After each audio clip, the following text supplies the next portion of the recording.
தமிழகமெங்கும் கிளைகள் கொண்ட Annamal institute of hotel management and hospital management படிப்பில் சேர்வதற்கான அட்மிஷன் நடைபெறுகிறது.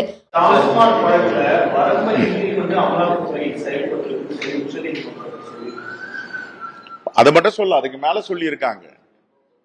ஒரு தனிநபர் குற்றம் செய்கிறார் என்றால் அந்த தனிநபர் மீது தான் நடவடிக்கை எடுக்கணும். ஒரு துறை மீது நடவடிக்கை எடுக்க முடியாது, ஒரு அரசு மீது நடவடிக்கை எடுக்க முடியாது. ஏற்கனவே டாஸ்மாக்ல 41 நபர்கள் மீது, அங்க பணியாற்றும் ஊழியர்கள் மீது வழக்கு பதிவு செஞ்சிருக்காங்க, கையாடல் பண்ணியிருக்காங்க, பணத்தை எடுத்திருக்காங்க, எக்ஸ்ட்ரா காசு வாங்கியிருக்காங்க. அப்ப சரியான நடவடிக்கையில போயிட்டு இருக்கு. சரியான நடவடிக்கையில போகும்போது அமலாக்கத்துறை எதற்காக இதில் உள்ளே வர வேண்டும் என்பதுதான் உச்ச நீதிமன்றம் கேள்வி கேட்டிருக்கு. உச்ச நீதிமன்றம் கூட்டாட்சி தத்துவத்தை உறுதி செய்ய வேண்டும். ஒன்றிய அரசு மாநிலத்திற்கான உரிமைகளில் மீது தலையிடக்கூடாது.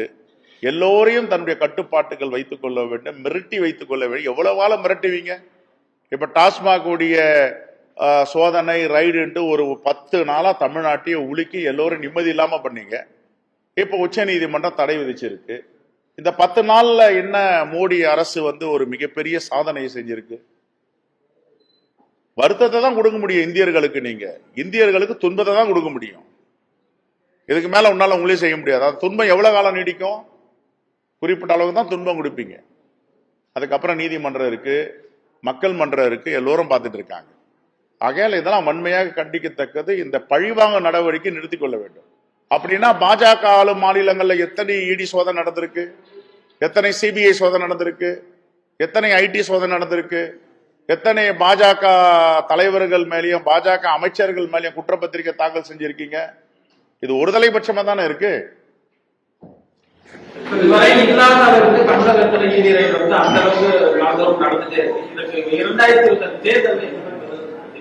மக்கள் தக்க பதில் சொல்வார்கள், பாடம் புகட்டுவார்கள். மக்கள் எல்லாம் பார்த்து கொண்டிருக்கிறார்கள்.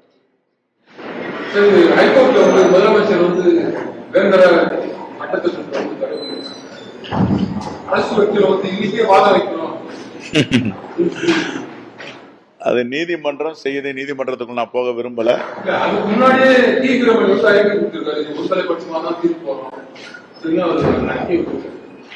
அதே மக்கள் பார்த்து கொண்டுட்டு இருக்காங்க, உச்ச நீதிமன்றம் பார்த்து கொண்டிருக்கிறது. அப்படின்னா நான் என்ன சொல்றேன், 2 பக்கம் வாய்ப்பு கொடுக்கணும். ஒன்னே மிகப்பெரிய அவசரம்லாம் இல்லை. அவசரமான எக்ஸ்பிரஸ் எஃப்ஐஆர், இதை இன்னைக்கு முடிவு கண்டாகணும், இவன் நாட்டை விட்டு தப்பிச்சு ஓடிடுவான்னா இன்னைக்கு முடிவு பண்ணலாம். இதனால ஒரு மிகப்பெரிய ஆபத்து காத்துட்டு இருக்கு அப்படின்னா உடனே முடிவு பண்ணலாம்.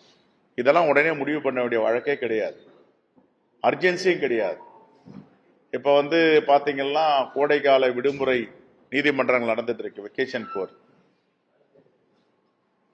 இவ்வளவு பெரிய அவசரம் காட்ட வேண்டிய தேவை இல்லை என்றுதான்